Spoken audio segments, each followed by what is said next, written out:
Është duke më pritur në këto momente menaxheri i linjes kombëtare të ndihmës për fëmijë në Shqipëri Alo 116, konkretisht Claudio Pulaha, që unë dua ta përshëndes dhe t'ju uroj kështu një mëngjes apo një ditë të mbar nga Prishtina. Të përshëndesim Claudio, faleminderit për kohën. Shumë faleminderit për ftesën edhe për mundësinë. Është kënaqësi në fakt të flasim se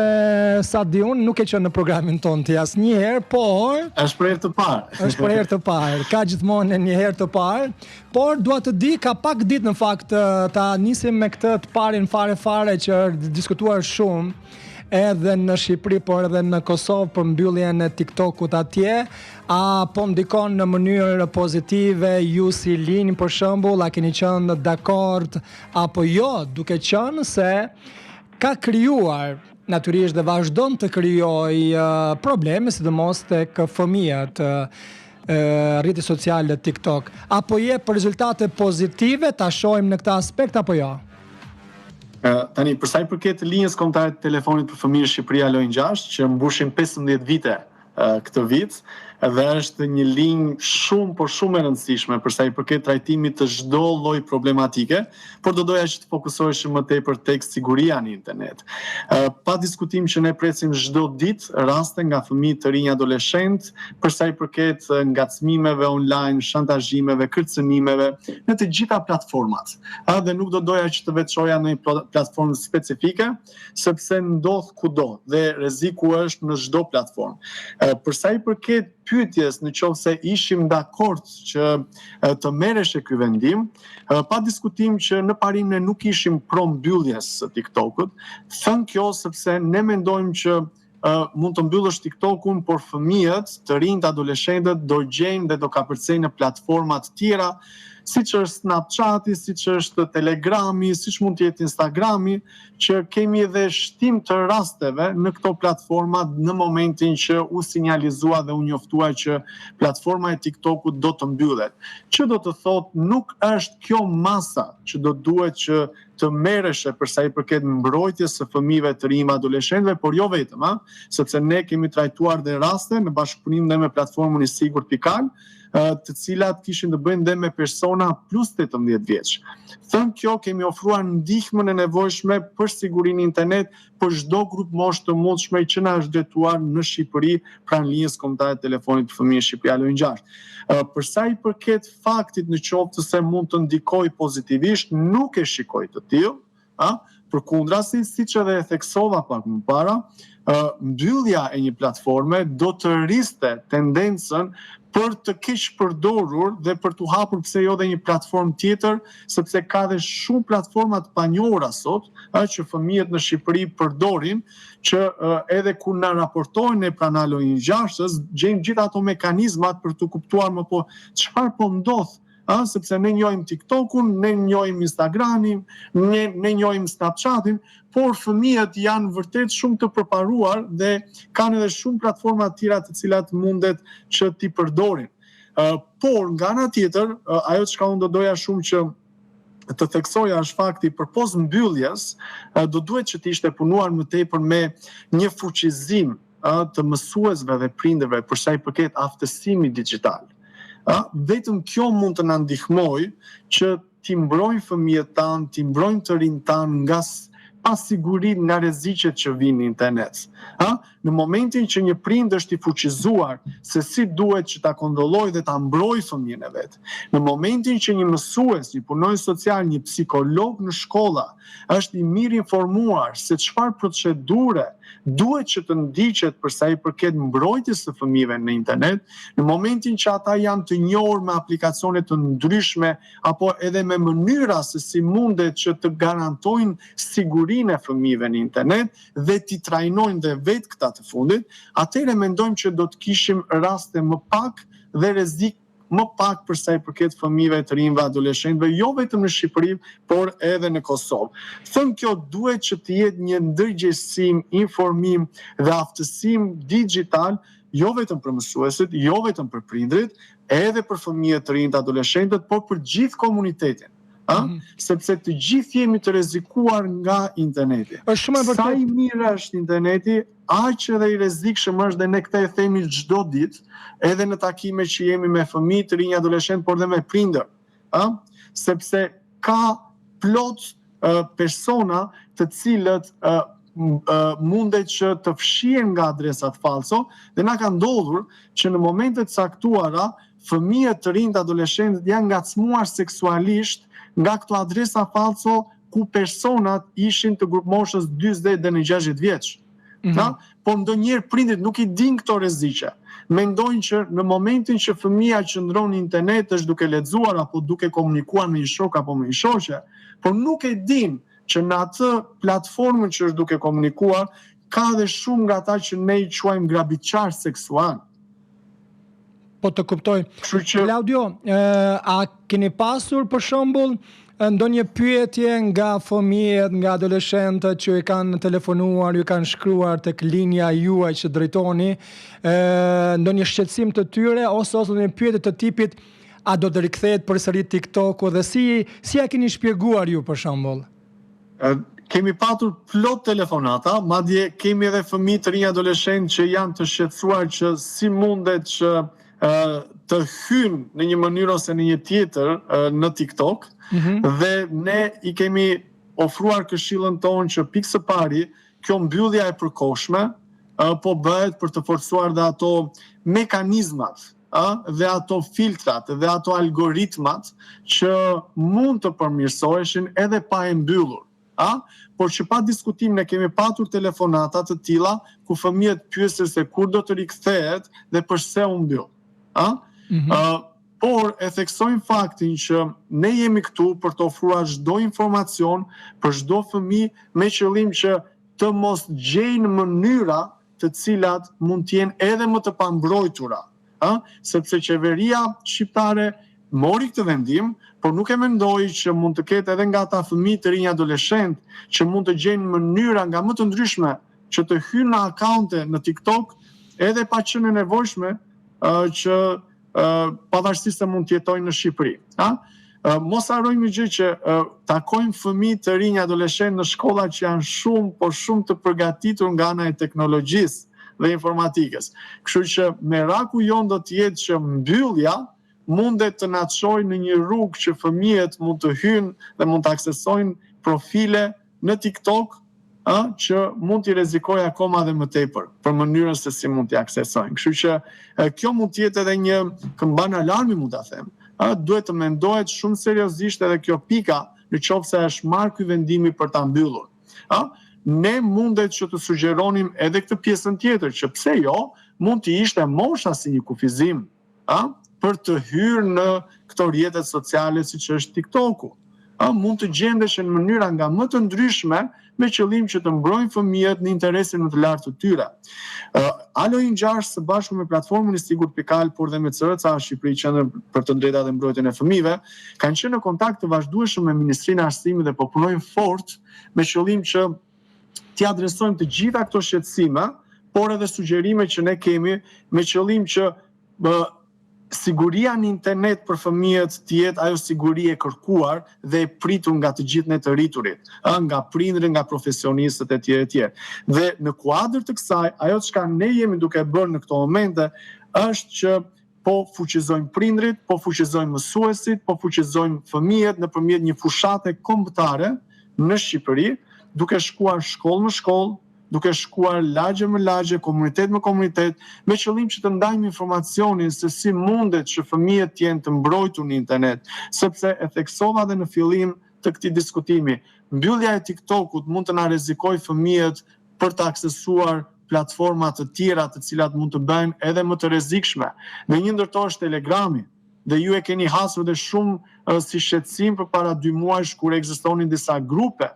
të cilat postonin përmbajtje të papërshtatshme për fëmijët të rinj adoleshent. Thënë kjo, duhet të bëjmë kujdes dhe ne në këtë kuadër po ndajmë informacionin në komunitet. Po nga ana tjetër, ajo çka jemi duke bërë, ne sapo kemi akredituar një manual, një modul për trajnimin e mësuesve, që në bashkëpunim dhe me Ministrinë e Arsimit do fuqizojnë mësuesit me qëllim që ata të jenë vija e parë që në momentet të caktuara ku një fëmijë të ketë nevojë për ndihmë dhe nuk e njeh alo 116 apo nuk e njeh platformën e sigurt pikal, mësuesi t'i jap të gjithë informacionin e nevojshëm për ta mbrojtur këtë fëmijë. Me qëllim që të mos kemi raste ku edhe na ka ndodhur që agravimi i situatës mund të na ketë çuar edhe në veprime fatale, jo vetëm për fëmijët, por edhe për të rriturit. Dhe ne urojmë që këto raste të jenë sa më pak, por që të gjithë së bashku duhet t'i mendojmë shumë mirë veprimet që bëjmë. Nga ana tjetër, unë do doja shumë që të theksoja që në bashkëpunim me Ministrinë e Arsimit dhe Sportit në Shqipëri kemi lançuar krijimin e rrjetit kombëtar për sigurinë në shkolla, për sigurinë në internet në shkolla. Dhe ky rrjet do të shërbejë pikërisht për të bërë bashkë të gjitha institucionet nga njëra anë, por edhe prindit nga ana tjetër. Thënë kjo, ne jemi duke bashkëpunuar fuqimisht edhe me këshillat e prindërve dhe po i mbështesim në mënyrë permanente me qëllim që edhe ata të fuqizojnë veten, sepse nuk kanë informacion prindrit apo edhe pjesëtarët e këshillave të prindërve në Tiranë, por në të 12 qarqet e Shqipërisë. Kur jemi tek në takimet prindrit që ne bëjmë me prindrit, janë shumë pak të informuar dhe me thënë drejtën, në momentin që ne diskutojmë me ta këmbkryq, ata çuditen se çfarë ndodh në internet, sepse nuk Claudio, i dinë. të kërkoj ndjes, kur jemi tek prindrit, më thuaj, ka qenë një prind i tillë, për shembull, që e ka marrë në telefon ose ju ka shkruar dhe ju ka thënë që ka qenë i shqetësuar se pse është mbyllur TikTok-u ai si prind, duke qenë se e lënë rehat fëmijën për shembull në TikTok. Në fakt, për sa i përket prindërve, nuk kemi patur telefonata se pse është mbyllur TikTok-u, por ne marrim telefonata çdo ditë nga prindrit për shqetësime që fëmijët kanë në internet. Por nga ana tjetër, në takime të ndryshme që ne kemi bërë me prindrit, diskutimet kanë qenë nga më të ndryshme, si nga ata që kanë qenë dakord për ta mbyllur TikTok-un përkohësisht, por nga ana tjetër kanë qenë të shqetësuar, po njësoj si dhe ne që zgjidhja nuk ishte kjo zgjidhja më e mirë. Sepse ata janë të informuar që ka edhe rrjetet të tjera sociale që mundet që fëmijët e tyre t'i aksesojnë dhe t'jenë të rrezikuar në çdo moment të ditës dhe të natës. Por për sa i përket prindërve, nuk është se kemi marrë ndonjë telefonat që të jetë shqetësuese pse na e mbyllën TikTok-un, sepse ne kishim gjetur rehat në momentin që ne ishim në punë fëmijët qëndronin TikTok. Dhe madje këshilla jonë është edhe në takimet me prindrit të kalojnë sa më kohë cilësore me fëmijët e tyre, të flasin me fëmijët e tyre, sepse di se çfarë ndodh kjo gjë, që në momentin që një fëmijë ka një problematik në internet, e kanë shumë të vështirë të flasin me prindrit, sepse prindrit janë në momente të caktuara duke i bërë fajtor fëmijët e tyre se pse ka ndodhur diçka. Përse një i panjohur që mund të ketë patur qëllime dhe mendime dashakëse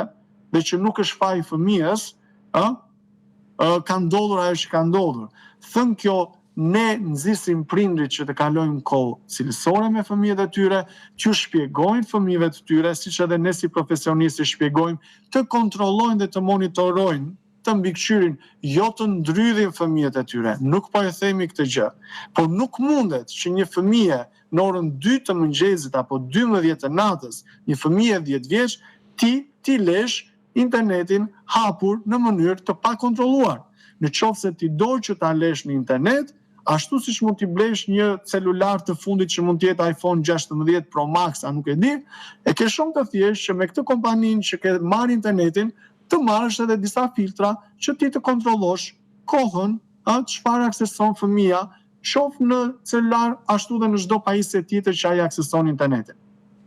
Kam një pyetje tjetër, besoj se dhe ju jeni të shqetësuar atje në lidhje me shpërndarjet e videove në rrjetet sociale, aty protagonistë janë fëmijët, dhuna, bullizmi e të tjerë, si përballeni me këto dhe kur tha që keni nisur dhe këtë fushatën qoftë me prindrit, por qoftë edhe me shkollat kryesore në Tiranë dhe jo vetëm si çështje kombëtare, më thoni pak se çfarë reagimesh ka dhe ju në fakt që drejtoni edhe Alo 116 në Shqipëri këtë linë shumë të rëndësishme natyrisht për disa vite, siç thatë, si reagoni, sidomos ndaj atyre që edhe i publikojnë në këto video. Për shembull, unë dua ta lidh Pasteje, në pjesën e fundit, ne kemi të ftuar nënën e vajzës, nëse keni dëgjuar, besoj keni dëgjuar dhe ju, të shqiptares me origjinë nga Kosova, 14 vjeçares, që për shkak të bullizmit, dhunës, ato video që publikuan, ajo kishte humbur për disa 3 ditë. Fatmirësisht është gjetur, por të kemi një rrëfim të nënës së saj, sepse ka qenë ajo dhe shumë të tjerë më pas që kanë parë edhe videot. Dhe këto video ku ka dhunë brenda dhe bullizëm shpeshherë shikojmë në rrjetet sociale.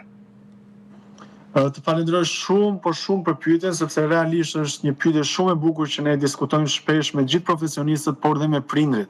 Vlen të theksohet fakti që pranë linjës kombëtare të telefonit për fëmijë Shqipëria Alo 6, përgjatë vitit 2024 janë trajtuar 93 raste që janë raportuar vetëm tek Alo 6, po mos harrojmë që kemi dhe platformën Sigurt.al që merr shumë raste për sa i përket sigurisë në internet. Po, kemi raste ku kemi të bëjmë me postimin e fotove, videove me përmbajtje të papërshtatshme, po nga ana tjetër kemi edhe nga këto video që mund të jenë kërcënuese, shantazhuese, denigruese, bullizuese. Kemi patur raste kur persona të panjohur ose edhe të njohur kanë kërcënuar fëmijët apo të rinjt për faktin që dispononin disa foto intime të këtyre fëmijëve të rinjve adoleshentëve, të cilat mund të ishin ndarë në një moment të caktuar delikat, dhe ne këtë e themi shpeshherë dhe me fëmijët të rinj adoleshentët, mos ndani as edhe një gjë me personat që i njihni po dhe që nuk i njihni. Mos ndani foto, mos ndani mesazhe që në momente të caktuara mund të keq përdoren. Për t'u rikthyer pyetjes, ajo çka ne bëjmë si Alo 6 në momentin që ne marrim një raportim për video të cilat mund të kenë një gjuhërrejtje kërcënuese, shantazhuese ndaj fëmijëve të rinjve adoleshentëve, të cilat janë në masë, dhe madje ne na raportojnë dhe nga vetë shkollat në Shqipëri ku hapen adresa falso me qëllim kërcënimin, denigrimin e fëmijëve të rinjve adoleshentëve. Kemi patur raste në 2 qytete të Shqipërisë së fundi, në Korçë edhe në Fier, ku postoheshin nëpërmjet adresave falso, ku personat nuk njiheshin se kush ishin, video të cilat mund të përmbanin edhe momente intime apo foto nuditet etj. Në momentin që ne na raportohet ky rast, automatikisht ne bëjmë gjithë vlerësimin e rastit dhe e dërgojmë tek platforma e Sigurt.al. Jemi shumë të lumtur që kemi një platformë kombëtare në Shqipëri që njihet nga të gjitha platformat botërore, siç është TikToku, siç është Meta, siç është Google, siç është YouTube, me qëllim që në momente të caktuara ku ne kemi të bëjmë me këto raste, automatikisht ja dërgojmë Sigurt.al dhe Sigurt.al sinjalizon platformat. Nga 24 orë deri në 72 orë, pasi të jetë analizuar e gjithë rastin nga këto platformat botërore, automatikisht fshihen, mbyllen të gjitha këto përmbajtje të papërshtatshme apo faqe, profile, qoftë në TikTok, qoftë në Facebook, qoftë në Instagram, në çdo platformë të mundshme. Me këtë lloj forme e kemi zgjidhur për të garantuar sigurinë e fëmijëve në internet. Dhe prandaj ne e theksojmë që është shumë e rëndësishme që të informojmë fëmijët të rinj të adoleshentët. Ne jemi shumë të lumtur që është hapur edhe i sigurt në Kosovë tashmë. Këtë doja të pyesja, është hapur. Shërbesi një platformë shumë e rëndësishme siç edhe ne në Shqipëri e kemi, por dua të theksoj diçka, sepse këtë informacion e ndajmë edhe me persona të cilët ne takojmë çdo ditë, me prindrit, por edhe me fëmijët. Ka shumë fëmijë që mund t'i gënjej mendja, apo dhe adoleshentë që të hap një adresë falso për të bërë një preng, të bëjë një gallat apo të ngacmoj dikënd. Tashmë, falë edhe bashkëpunimit të ngushtë që kemi me Policinë e Shtetit, por edhe me njësitë e krimeve kompjuterike në çdo drejtori vendore të policisë, në të 12 qarqet e Shqipërisë, por dhe njësinë C në Policinë e Shtetit. Ajo çka bëjmë është që përpos mbylljes, në momentin që bëhet denoncimi në polici, këto strukturat posaçme kanë arritur, si në rastin e Korçës, si në rastin e Fierit, të mundet të identifikojnë personat se kush i kanë hapur këto adresa. E them këtë gjë sepse është shumë e rëndësishme për t'ju thënë çdo fëmijë, çdo të riu, çdo prindi që nuk janë vetëm, nuk janë në një udhëkryq, tashmë ka një zgjidhje, por nga ana tjetër e jap këtë informacion edhe për ata fëmijë të rinj adoleshentë që kanë në mendje të bëjnë këto veprime, të tregojnë të kujdesshëm, sepse në këto momente, në kohët ku jemi, është e thjesht që në qoftë se institucionet bashkëpunojnë së bashku, të mundet të lokalizohesh dhe të gjendesh kush je dhe ku je. Dhe në këto momente futim në telashe si veten, por futim në telashe dhe familjen. Në qoftë se ne nuk duam probleme, nuk duhet që t'i bëjmë këto gjëra dhe duhet ta kenë si informacion që nuk mund të fshihen gjatë gjithë kohës nga ato adresat. Këtë gjë nuk e them vetëm për fëmijët të rinj të adoleshentët, por e them edhe për ata persona që hapin adresa falso me moshë 40, 50, 60 vjeç me gjithë respektin e moshës dhe duan që të na ngacmojnë fëmijët tanë. Kam pyetje në fundit, pasi jemi në fund të kësaj bisede. I sigurt Pikal është hapur thatë edhe një deg në Kosovë apo jo? Po do të ketë ndonjë numër, është një numër ku mund të thërrasin apo të shkruan direkt në këtë platformë? Është faqe zyrtare siç është për i sigurt Pikal në Shqipëri, por shumë shpejt Qendra për Drejtat e Mbrojtjen e Fëmijëve do të bëj publike edhe këto modalitetet, siç e ne aksesojmë në Shqipëri, siç mund të aksesojnë edhe fëmijët të rinj të adoleshentët në Kosovë. Por mos harrojmë një gjë që edhe përpara se të hapesh i sigurt në Kosovë, kemi patur shumë fëmijë të rinj adoleshentë që na kanë raportuar pranë Alo 166 nëpërmjet chatit, jo nëpërmjet telefonit, por edhe nëpërmjet i sigurt Pikal. Dhe fal i sigurt Pikal janë ndihmuar dhe shumë fëmijë të rinj adoleshentë edhe në Kosovë. Edhe në Kosovë. Mirë, faleminderit shumë për kohën dhe për punën dhe mesazhet që vërtet janë të vyera, natyrisht edhe për gjithçka që thatë në këtë lidhje të drejtë për drejtë. Urojmë punë të mbar sot. Ishte shumë kënaqësi, faleminderit shumë. Gjithë të mirat.